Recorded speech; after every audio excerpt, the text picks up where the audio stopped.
Mon propos sera bref parce que je viens d'enregistrer il y a quelques jours une vidéo et manifestement l'audience semble particulièrement bridée, en particulier sur la chaîne Verdi Verdi.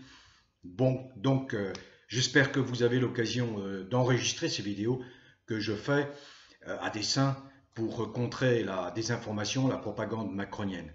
Mon propos est de dire ce matin que sur fond de salissures, de nouvelles flétrissures infligées à la France et aux Français par Macron, je veux parler du fait qu'il a décerné la Légion d'honneur à Zelensky, le président fantoche mis en place à la tête de l'Ukraine par les États-Unis en 2014, Zelensky qui a montré avec ses troupes qu'il était un fidèle successeur des nazis qui ont collaboré avec le régime de Hitler pendant la Deuxième Guerre mondiale, pour ne citer que cela, mais c'est une honte absolue. Rien que cela devrait justifier le fait que l'Assemblée nationale se réunisse et se prononce.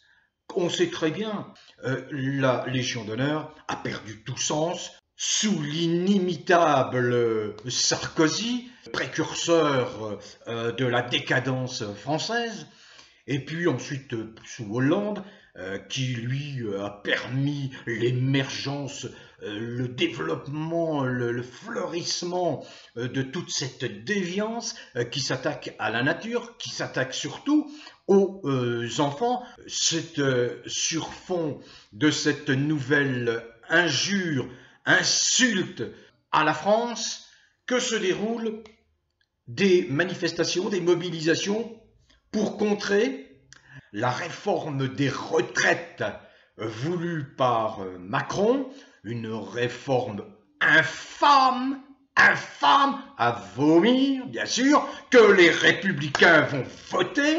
Monsieur Ciotti, le patron des Républicains, est très heureux, le macronien, de pouvoir voter cette sale loi. Je le répéterai autant de fois qu'il le faut. Ce ne sont pas les gens qui ont une carrière de travail derrière, souvent une carrière qui a été chaotique parce que les employeurs, les gros employeurs n'ont plus aucun égard pour la valeur travail de ces gens qui les embauchent, souvent avec des salaires de misère. Non, ça a complètement disparu des radars, des gens qui observent la vie économique d'un pays. Mais la vie économique d'un pays, c'est d'abord, l'économie, ça n'est qu'un moyen, ça n'est pas une fin, l'économie. Ça devient une fin quand un groupuscule de déviants, de gens complètement déjantés, s'empare de tous les rouages, de tous les mécanismes économiques pour esclavagiser le reste de la planète. Or, l'économie doit être au service de l'homme et non l'inverse. Donc, personnellement, depuis 30 ans, je défends une théorie qui est celle-ci, départ à la carte à partir de 50 ans. Pourquoi serait-ce réservé à certaines catégories de fonctionnaires? Que je ne conteste pas, je trouve que cette mesure est très bonne, mais elle doit être étendue à toutes les activités. À partir de 50 ans, vous avez le choix de partir à la retraite et de vivre. Ça fera vivre le tourisme, les activités autres que les activités liées à la production de biens de consommation, à la production de biens qu'on imagine, on crée des besoins. Ça, c'est la démarche des États-Unis, vous voyez, pour se faire du fric, ils vont créer des besoins factices et les gens vont se ruer. Regardez toutes ces applications pour les smartphones. Ils disaient « Ah, mon smartphone, c'est moi, c'est mon smartphone. » Mais arrêtez, vous êtes cons, vous êtes imbéciles, cette jeune génération. Vivez, respirez, allez dans la nature, retrouvez le vrai sens de l'existence. Et bien, sur fond de salissure à nouveau de la France par cet individu qui mérite d'être destitué, renversé, enfermé, jugé et emprisonné, eh bien, il y a effectivement les manifestations qui semblent qui semble s'enraciner, qui semble prendre de l'ampleur, un peu de volume. Ça n'est pas désagréable. La manifestation du 11 février, qui n'était pas nécessairement prévue, a rassemblé 2,5 millions de manifestants. Je ne parle même pas des chiffres ridicules de Darmanin. Donc voilà, à ma surprise, mais à une agréable surprise, je m'aperçois qu'une manifestation qui n'était pas nécessairement prévue se tient, enfin une mobilisation se tient le 11 février et qu'elle réussit à rassembler plus de gens que la précédente mobilisation. 2,5 millions de personnes. De quoi ravir, satisfaire effectivement les organisateurs. Toute cette intersyndicale qui me surprend agréablement parce que il semblerait qu'il y ait une prise de conscience de ces syndicats qu'il faille bloquer, comme je l'appelle depuis longtemps, bloquer la France. Vous ne pourrez jamais négocier avec un psychopathe. Vous ne pouvez pas vous compromettre avec le mal. Si vous vous compromettez avec le mal, comme ça a été le cas pendant cette fausse crise sanitaire, cette fausse pandémie de la part de certains partis que je ne nomme pas, par respect pour ceux qui, à l'intérieur de ces partis de gauche en particulier, sont des sincères, sont des authentiques. Mais à partir du moment où vous êtes entré dans la combine de cette sale, mauvaise crise qui n'a pas existé, on a tous les chiffres maintenant, vous entrez dans la combine, vous êtes complice, vous ne pouvez pas combattre celui avec qui vous vous êtes allié. Regardez ce Zelensky, je vais vous renvoyer sur l'excellent site Profession Gendarme qui publie un article de Christelle Guéant, une grande spécialiste des affaires, de l'affaire russo-ukrainienne, que j'ai suivie depuis des années, je la suivais notamment sur Agoravox, puisque je commettais des articles régulièrement sur Agoravox à l'époque.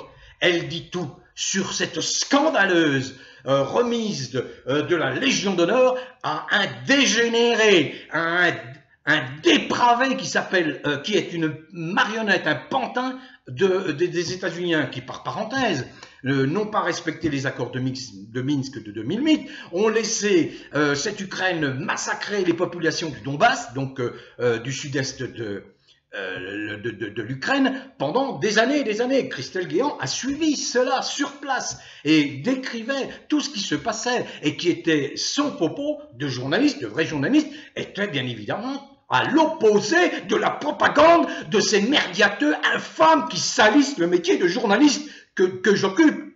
Bon, voilà, donc il semblerait que la prise de conscience s'enracine, s'installe, et que manifestement, ces gens qui sont à la manœuvre pour déclencher ces mobilisations semblent avoir compris que on ne négociait pas avec un fou. C'est un fou. Bon, je le dis depuis des années, depuis que je fais des vidéos, nommez les choses. Si vous voulez combattre les choses, si vous ne les nommez pas, si vous ne les identifiez pas, vous n'allez rien combattre. Vous allez faire comme Don Quichotte. Vous allez vous battre contre les moulins à vent, Cervantes.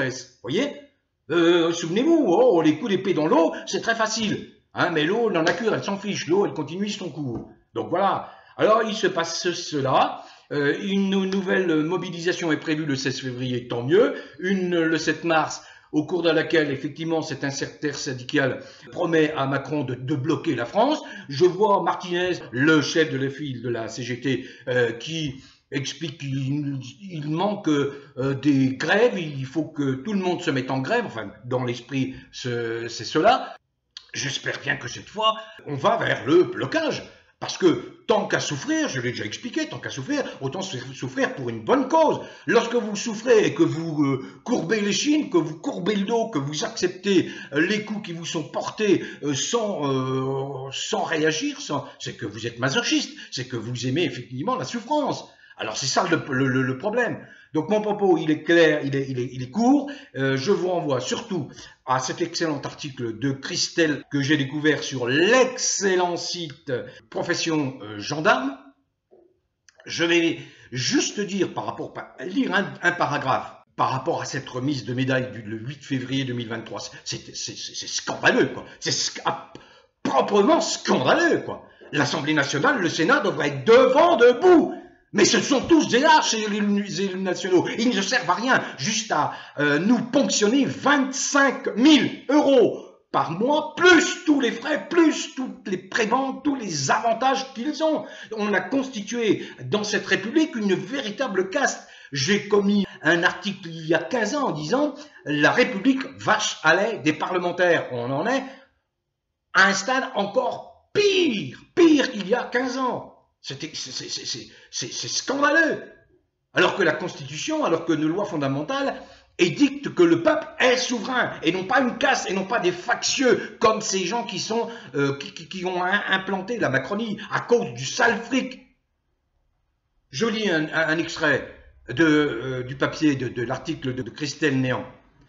Après n'avoir rien fait pour que l'Ukraine respecte les accords de Minsk en 2008, après avoir fourni des armes sans fin à Kiev pour qu'elle puisse continuer à massacrer des civils du Donbass, après avoir encouragé Zelensky dans sa folie suicidaire en refusant que la Russie puisse gagner cette guerre, poussant de fait l'Ukraine à envoyer tous ses hommes se faire massacrer pour rien, car Moscou gagnera cette guerre, même des experts militaires américains le disent. Au lieu de la pousser à s'asseoir à la table des négociations, voilà que Emmanuel Macron vient de décerner à son homologue ukrainien la Légion d'honneur, finissant ainsi de déshonorer totalement la France. Mais réagissez, bon Dieu.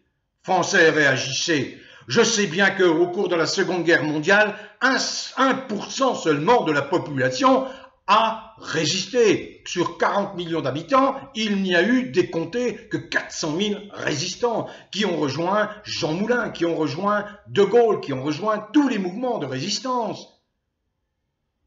Les derniers, malheureusement, ont disparu. Daniel Cordier, en particulier, qui a été le secrétaire particulier de Jean Moulin.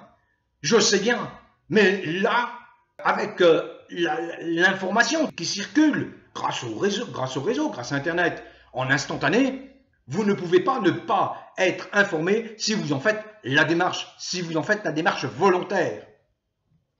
Allez lire cet article.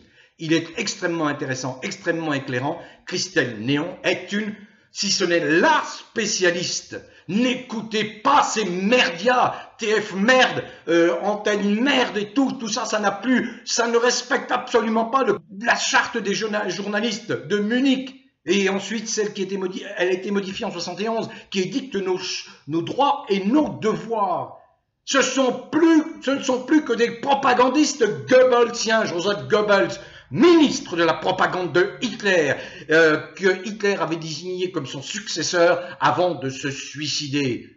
Goebbelsien, tous les médias en France, 90%, tous ceux qui sont tenus, ce sont des propagandistes Goebbelsiens pour le mondialisme et pour le pantin qui vient de décerner la breloque du déshonneur pour la France, à un dépravé, à un fou qui s'appelle Zelensky et qui veut nous conduire à la guerre mondiale. Bon vent, prenez soin de vous, passez un bon dimanche.